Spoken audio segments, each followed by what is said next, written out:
회왕의 여러 원로 장수들이 모두 말했다. 항우는 성격이 급하고 흉폭해서 또 교활하게 사람을 해칩니다. 그가 전에 양성을 함락시켰을 때 살아남은 사람이 단 한 명도 없었고 모두 생매장당했죠. 그가 지나가는 곳은 어느 한 곳 무참히 도륙당하지 않은 곳이 없습니다. 더구나 지금 초나라군이 수차에 걸쳐 공격했지만 승리를 거두지 못했습니다. 이전에 진승과 항량도 어디 갔죠? 모두 패하였습니다. 그러니 차라리 방법을 바꿔 덕망있고 관대한 장자를 파견하여 인의로서 서진하여 진나라 사람들에게 관용과 애정으로서 권고하는 것이 좋겠습니다. 진나라 사람들은 이미 오랫동안 고초를 겪었으니 만약 지금 관호한 장자를 얻어 진나라로 가도록 하여 백성을 사랑하고 폭력과 능멸로서 다루지 않게 된다면 충분히 관중을 공략할 수 있을 것입니다. 항우는 폭력적이고 사나운 인물로서 지금 그를 보내서는 안 됩니다. 오직 패공은 예전부터 덕망이 있고 관대하였기 때문에 그 사람이라면 보내도 좋습니다. 결국 회왕은 항우 대신 패공을 파견하여 진나라를 공략하게 하였다. 패공은 병력을 이끌고 출발했다. 도중에 진승과 항량의 자녀병들을 모아서 탕현을 지나 성양에서 강리에 주둔하고 있던 진나라군과 대치하였고 진나라의 2개의 부대를 격파했다. 한편 초나라군은 왕리를 공격하여 대파했다. 패공은 군사를 이끌고 서진하여 창읍에서 팽호를 만나 그와 함께 진나라 군대를 공략했지만 이기지 못했다. 그는 유현에서 강무후를 우연히 만났는데 그의 군사 4,000명을 빼앗아 자기 군대로 병합했다. 패공은 위나라 장군 황흔과 위나라 신도 무포가가 느린 군사와 연합해서 창읍을 공격했으나 함락시키지 못했다. 패공은 군사를 돌려 서쪽으로 진격하던 중 고향을 경유했다. 이때 고향 사람 여기기는 성문을 지키는 관리에게 장군들이 이쪽으로 수많이 지나갔지만 내가 보기에 패공은 대인물로서 인후한 장자의 풍도가 있다라고 말했다. 그리하여 여기기는 패공을 만나기를 요청했다. 여기기가 들어가자 패공은 그때 마침 침상에 앉아 2발을 쭉 뻗은 채 2 여자에게 자기의 발을 씻기도록 하고 있었다. 여기기는 고개를 숙여 절을 올리지 않고 읍을 하면서 귀공께서는 반드시 흉악무도한 진나라 조정을 소멸코자 하신다면 발을 쭉 뻗고서 장자를 접견해서는 안 됩니다. 라고 말했다. 그러자 패공이 일어나서 의복을 정리하고 그에게 사과하면서 상좌에 앉게 하였다. 그리하여 여기기는 패공에게 말을 시작했는데 그는 반드시 진류를 공격해야 한다고 권했다. 진류에서 진나라가 저장해 놓은 양식을 얻을 수 있다는 것이었다. 패공은 즉시 여기기를 광야군으로 삼고 그의 동생인 역상을 장수로 삼아서 진류의 군사를 통솔하여 함께 개봉을 공략하도록 했다. 그러나 개봉이 함락되지 않자 패공은 방향을 돌려 서진하고 백마와 고구에서 진나라 장수 양웅과 접전하여 대파하였다. 양웅이 형양으로 도망치자 진나라 2세 황제는 시자를 보내 그를 참수했다. 이어 패공은 남쪽으로 진격하여 영양성을 공략하여 함락시켰다. 그리고 장량의 도움으로 한나라의 환원을 점령하였다. 이때 조나라 장군 사마앙은 황하를 건너서 함곡간에 막 진입하려 했는데 패공은 북진하여 평음을 공략하고 황하 나루터를 끊어 사마앙이 강을 건너지 못하도록 했다. 그런 연후에 패공은 남하하여 낙양 동쪽에서 교전하였는데 전세가 불리하자 양성으로 돌아와 군중에 기병을 소집하여 남양군수 의를 격파하였다. 그러자 남양군수 의는 도망쳐서 완현을 굳게 지켰다. 패공은 완현을 공략하기 어렵다고 생각하여 완현을 지나쳐 서진하자 장량이 간언했다. 패공께서는 비록 지금 급하게 함곡간에 들어가시고자 하지만 진나라 병사가 아직 매우 많은 데다가 또 험준한 요새에 버티고 있습니다. 만약 지금 완현을 손에 넣지 못하게 된다면 완현의 군사들이 배후에서 공격하고 강대한 진나라군이 전면에서 맞게 되니 이는 매우 위험한 전술입니다. 패공은 장량의 그 말이 매우 그럴듯하다고 여겨 밤에 군사를 거느리고 다른 길로 돌아와서 깃발을 바꾸고 새벽에 동이 틀 무렵 완성을 세 겹으로 포위했다. 남양군수 의는 형세가 이미 글렀다고 생각하고 자결하려 하자 그의 사인 진회가 필요할 때 다시 죽으면 되며 아직은 기회가 있습니다. 라고 했다. 그리하여 진회는 성벽을 넘어가서 패공을 만났다. 진회는 패공에게 나는 귀공에게 먼저 함양에 침입하는 사람이 관중의 왕이 된다는 초회왕의 약정을 받으셨다고 들었습니다. 지금 귀공께서는 서진하지 않으시고 완현에 멈추시고 계십니다.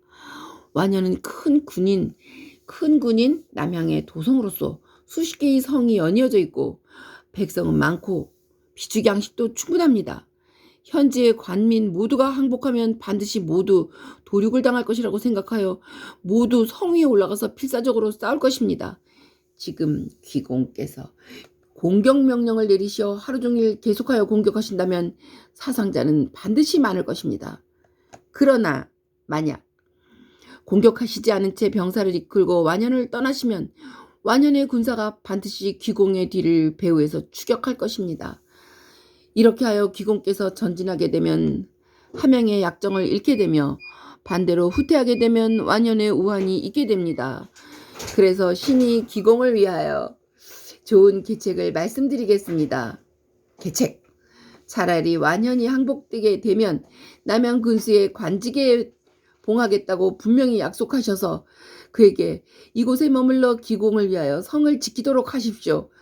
귀공께서는 완현의 병사들과 귀공의 군사들을 함께 거느리고 서쪽으로 진격하실 수 있습니다.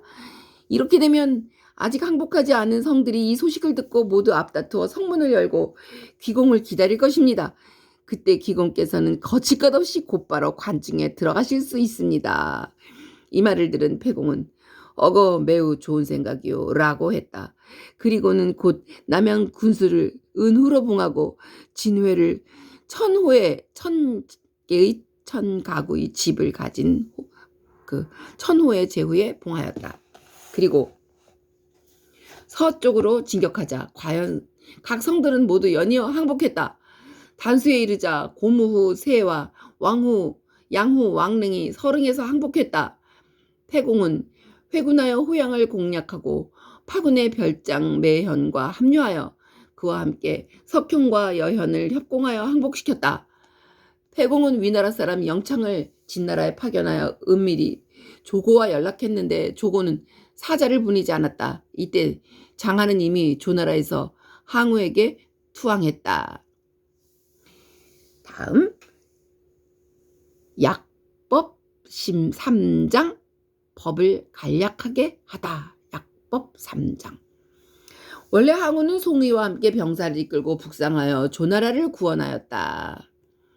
뒤에 항우가 송의를 죽이고 대신 상장군이 되자 많은 장군들과 경포 모두 항우를 추종했다.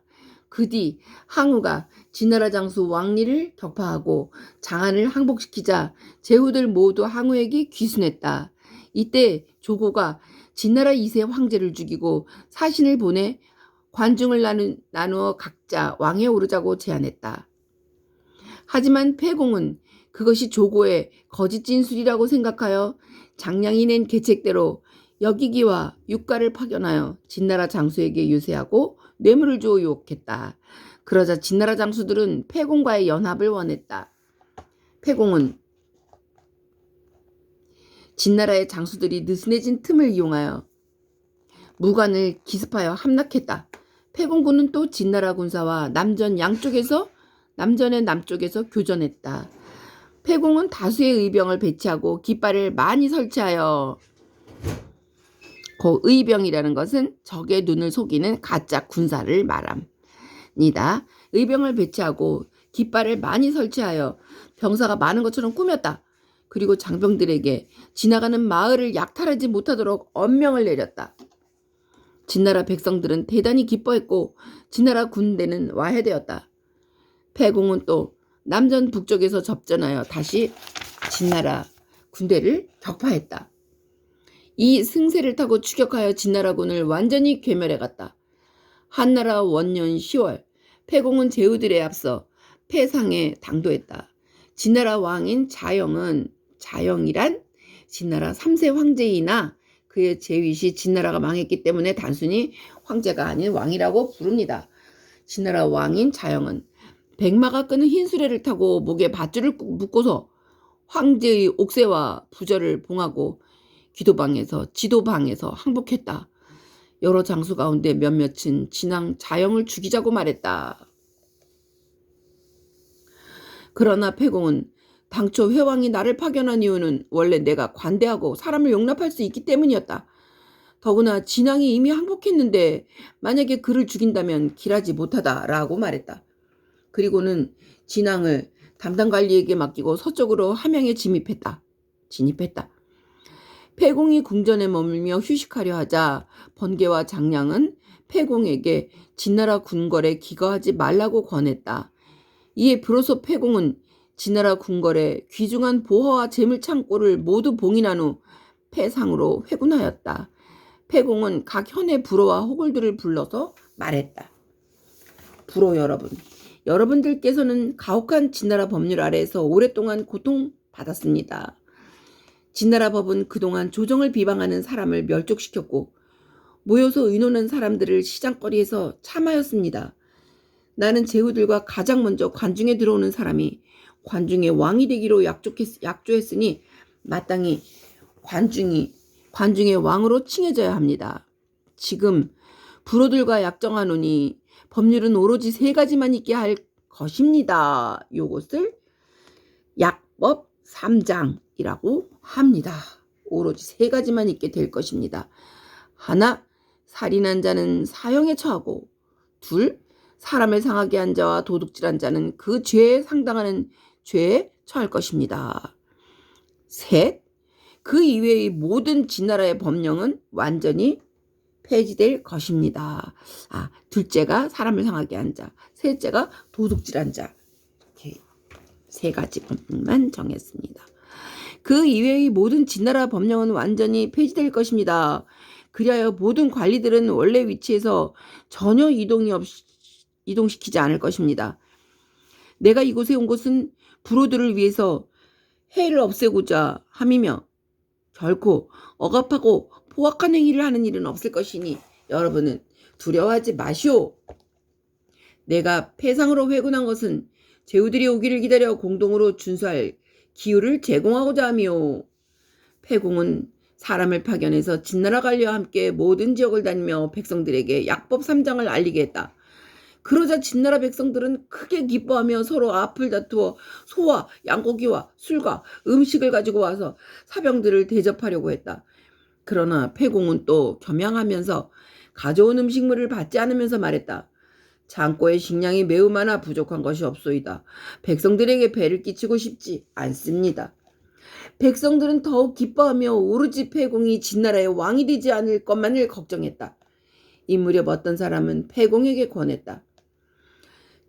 진나라 땅은 천하보다 10배나 부유하고 풍족하며 지세가 좋습니다. 듣건대 지금 장한이 항우에게 항복하자 항우는 장한을 옹왕으로 봉하여 관중의 왕으로 삼았다고 합니다. 만약 그가 지금 이곳 관중으로 와서 왕이 된다면 패공께서는 아마 관중의 왕이 될 수 없을 것입니다. 그러므로 빨리 병사를 보내 함곡관을 지키도록 함으로써 제후의 군대가 들어오지 못하게 해야 합니다. 그리고 점차 관중의 병력을 징발하여 증강시켜감으로써 제후의 군사들을 막아내야 합니다. 패공은 그의 계책이 매우 좋다 생각하고 그대로 따랐다. 11월에 항우가 과연 제후군을 이끌고 서쪽으로 진격하여 함곡관에 들어가려 했으나 관문이 닫혀 있었다. 들어보니 패공이 이미 관중을 평정한 후였다. 항우는 크게 노하여 경포등을 파견하여 함곡관을 공략하도록 했다. 12월에 항우는 회수에 당도했다. 패공의 좌사마 조무상은 항우가 크게 화를 내고 폐공을 공략하려 한다는 말을 듣고는 사람을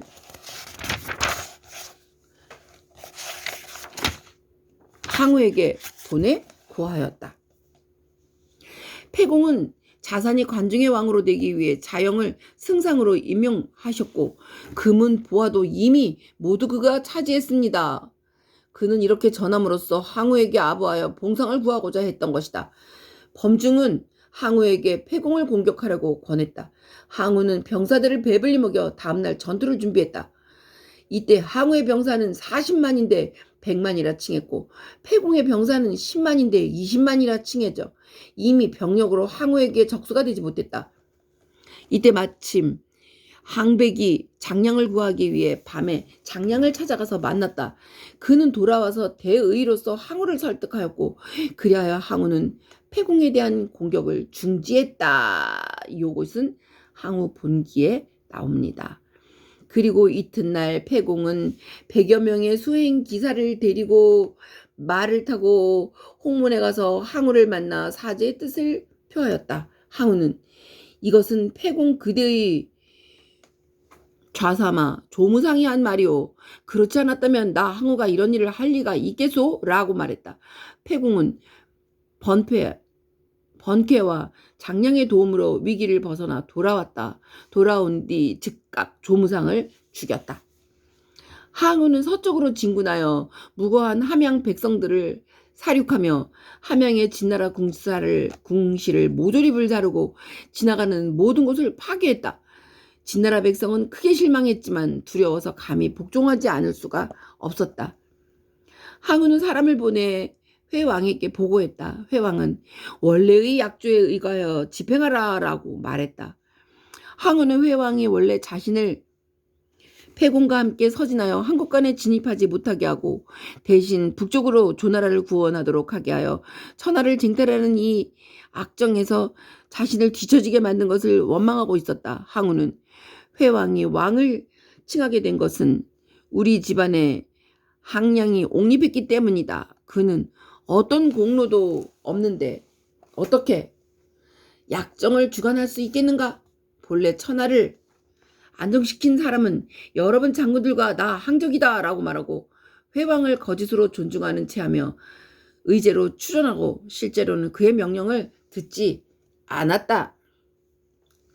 그 다음 장 유방과 항우의 운명적인 대결. 정월의 항우는 스스로 서초패왕이 되어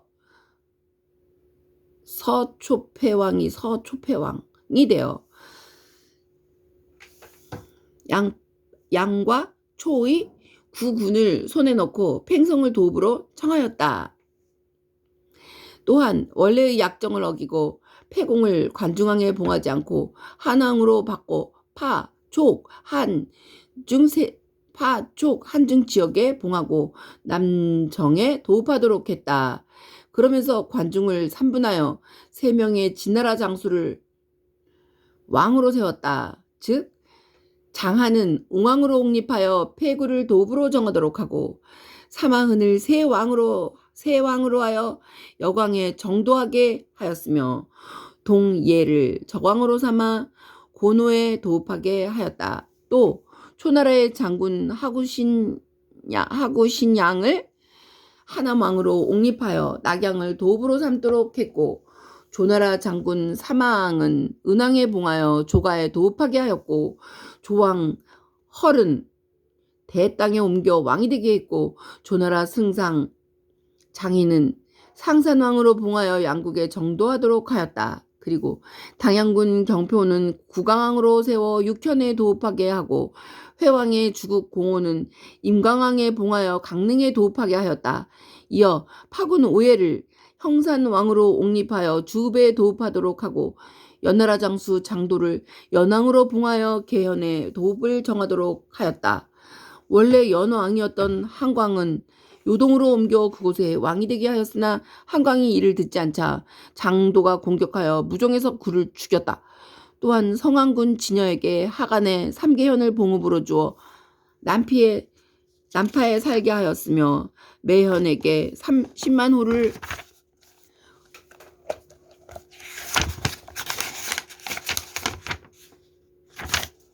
봉읍으로 주었다. 야, 이거 정말 어려운 일이구나. 이렇게 여기저기로다가 이 사람들을 이렇게 하나씩 보내는 게 얼마나 어려웠을까.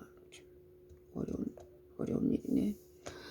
4월 각 제후는 병사들을 해산하여 각자 본국으로 돌아갔다.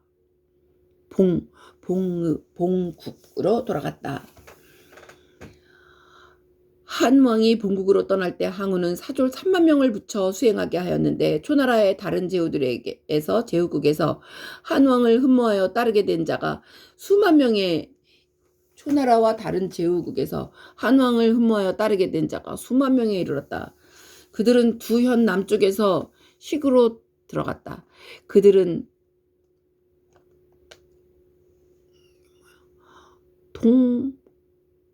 통과한 뒤에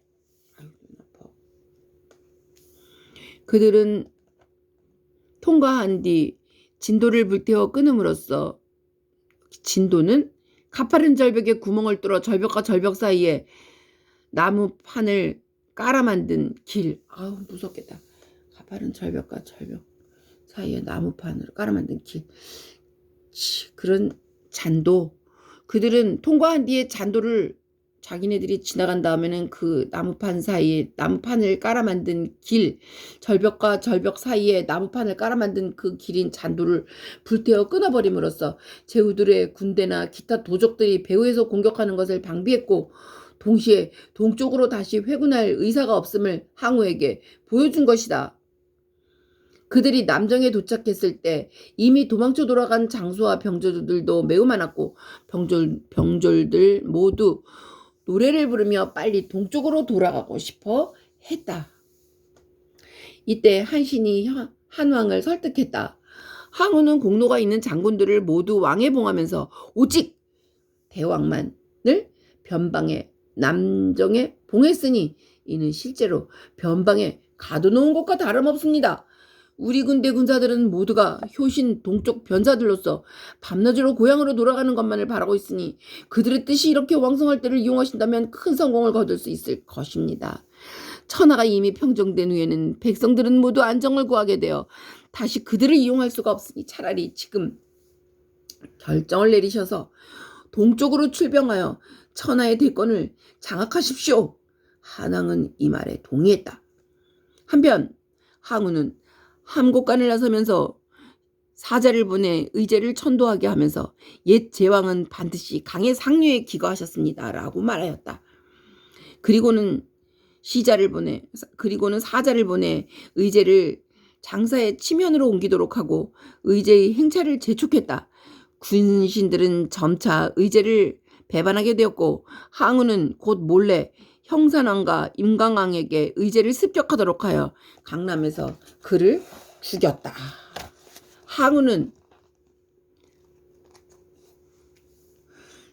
전영에게 원한을 가지고 있었으므로 제나라 장군 정도를 제왕으로 봉했다. 전영은 분개해서 스스로 제왕이 된 뒤 전도를 죽이고 항우에게 반기를 들었다. 그리고 팽월에게 장군의 직인을 주어 양에서 군사를 일으켜 초나라에 대항하도록 했다. 초나라는 소공인 각을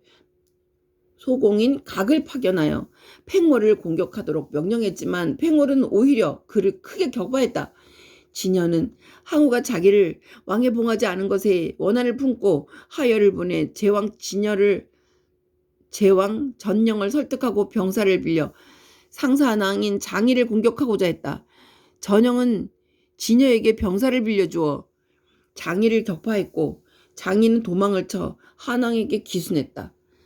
자녀가 조왕 허를 대땅으로부터 받아들여 다시 조왕으로 세우자 조왕은 자녀를 대왕에 봉했다. 항우는 이 사실을 알고 크게 분노하여 즉각 북쪽으로 제나라를 공격했다. 참 전쟁 속에서 꼼꼼하게 꼼꼼하게 잘도 파악도 하셨네. 8월 한왕이 한신의 계략을 실행에 옮겨 고도로부터 관중으로 회군하여 장안을 습격했다.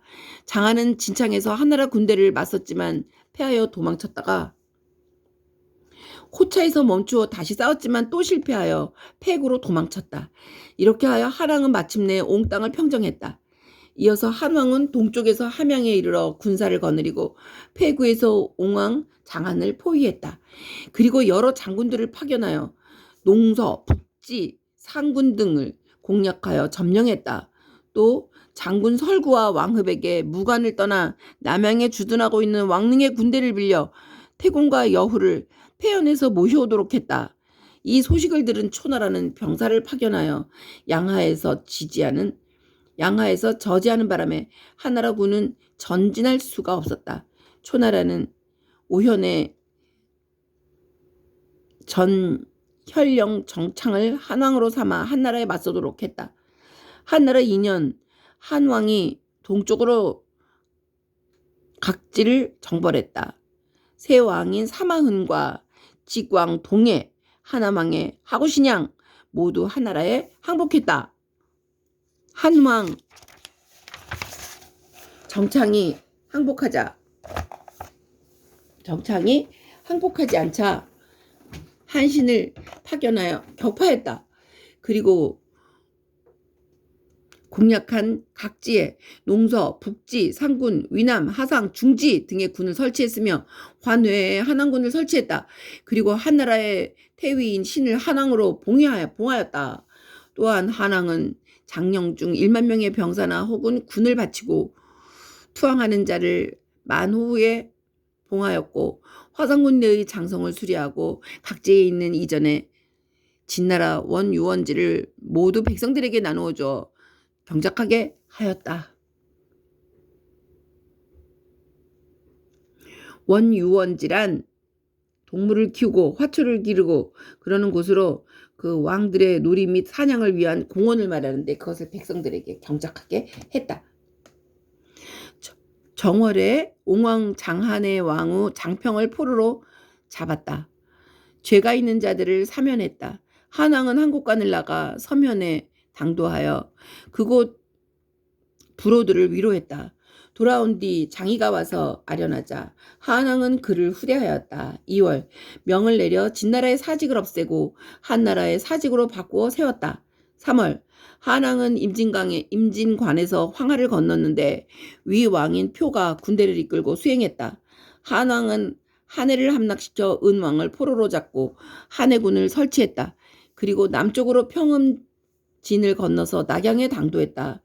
이때 신성의 참노 동궁이 길을 가로막고 한왕에게 의제가 피살된 사실을 고했다. 이에 한왕은 왼쪽 소매를 벗고 크게 통곡하였다. 그리하여 의제를 위해서 발상하여 3일 동안 곡을 하였다. 그런 연후에 사자를 제후들에게 파견하여 고하였다. 천하는 모두 의제를 옹립하고 북면하여 칭신하였다. 지금 항우가 의제를 쫓아내어 강남에서 시하였으니 대영무도한 것이오. 과인은 스스로 의제를 위해 발상하였으니 제후들은 모두 흰 상복을 입으시오. 과인은 모든 관내의 병력을 징발하고 하남, 하동, 한해, 삼군에 호걸에 선비를 모아 양자강과 한수를 따라 남하할 것이오. 제후 제왕들을 따라 의제를 살해한 초나라 사람을 토벌하기 바라오. 이때 항왕은 북쪽으로 제나라를 공략했는데 전영이 성향에서 맞섰다. 전영은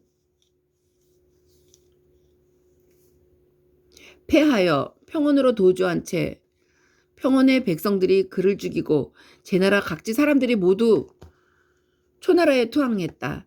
하지만 초나라 병사들이 제나라 성읍을 모두 불사르고 자녀들을 포로로 잡아가자 제나라 사람들은 모두 분노해서 다시 초나라를 배반했다. 이때 전영의 아우인 전횡은 전영의 아들 전광을 제나라 왕으로 옹립했는데 그는 성향에서 초나라의 반기를 들었다. 항우는 한나라군이 동쪽으로 진군됐다는 소식을 들었으며 이미 제나라 접전을 벌이고 있기 때문에 제나라를 격파한 다음 한나라를 공격하려고 하였다. 이 틈에 한 왕은 옹왕과 세왕과 저왕과 은왕, 한왕 등 5제후의 병사를 제압하고 팽성에 진입했다. 이 소식을 들은 항우는 곧 군사를 이끌고 제나라를 떠나 노현을 거쳐 호릉을 지나서 소현에 도착하여 한나라 군과 팽성 영벽 동쪽의 수수에서 격전을 벌였다. 이 전투에서 한나라가 대파하고 수많은 군졸들이 죽음을 당하여 그 시체가 강물을 막는 바람에 수수가 흐르지 못할 정도였다. 항우는 폐연에서 한왕의 부모 처자를 잡아 군중에 가두고 인질로 삼았다. 이때 제후들은 초나라가 강성하고 한나라가 패하는 것을 보고 모두 다시 한나라를 배반하여 초나라에 귀순했다. 새 왕인 사마흔도 초나라로 도망쳤다. 이때 여후의 오빠 주여후는 한나라를 위해 병사를 거느리고 하읍에 머물고 있었다. 패전한 한왕은 하읍으로 가서 병사들을 소집한 후 탕현에 주둔했다. 한왕은 서진하여 양 땅을 경유하여 우현에 당도한 뒤 알짜 수하를 구강왕 경포가 있는 곳으로 보내며 말했다. 그대가 경포로 하여금 군사를 일으켜 초나라에 반기를 들게 할 수 있다면 항우는 틀림없이 멈춰서 경포를 공격할 것이다. 항우를 몇 개월 붙잡아 놓을 수 있다면 나는 반드시 천하를 얻을 것이다. 수하가 국왕왕 경포를 설득하자 경포는 과연 초나라에 반기를 들었다. 이에 초나라는 용조를 파견하여 경포를 공격하게 하였다. 한왕이 팽성에서 패하고 서쪽으로 철수할 때 사람을 파견하여 가족을 찾도록 했다. 당시 한왕의 가족들은 이미 도망친 뒤라서 그 행방을 알 수 없었다. 전쟁에서 패배한 뒤 오직 호해왕만을 찾았는데 그가 훗날의 호해 황제이다. 6월에 호해를 태자로 삼고 대사면령을 내렸다. 한 왕은 태자에게 역양을 수비하도록 하면서 동시에 제후의 아들로서 관중에 있는 자는 모두 역양으로 모이도록 명하여 수비하게 했다. 그리고는 물을 끌어들여 폐구성에 대어 잠기게 하자 폐구성은 항복하고 장하는 자살하였다. 한왕은 폐구의 이름을 괴리라고 바꾸게 했다. 한왕은 사관에게 명을 내려 천지 사방과 상제 산천에게 제사를 지내고 때에 맞춰 제사를 모시도록 했다. 또 관중의 사조를 징발하여 상에 올라 변방을 수비하게 했다. 이때 국왕한 경포는 용조와 교전했으나 이기지 못하고 수하와 함께 몰래 한나라로 돌아왔다. 한왕이 점차 병사를 모으고 여러 장수들과 관중의 병사들이 증원되자 그 위세가 형양 지역에 떨쳤고 마침내 초나라를 크게 격파했다. 한나라 3년 위왕 위표가 부모의 병을 살펴본다 하며 휴가를 청하고 돌아갔는데 위나라에 도착하자마자 즉시 황하 포고를 끊고 한나라를 배반하여 초나라에 투항했다. 한왕은 여기기를 보내 위표를 설득했으나 듣지 않았다. 그러자 한왕은 한신에게 공격 명령을 내려 대파하고 위표를 사로잡았다.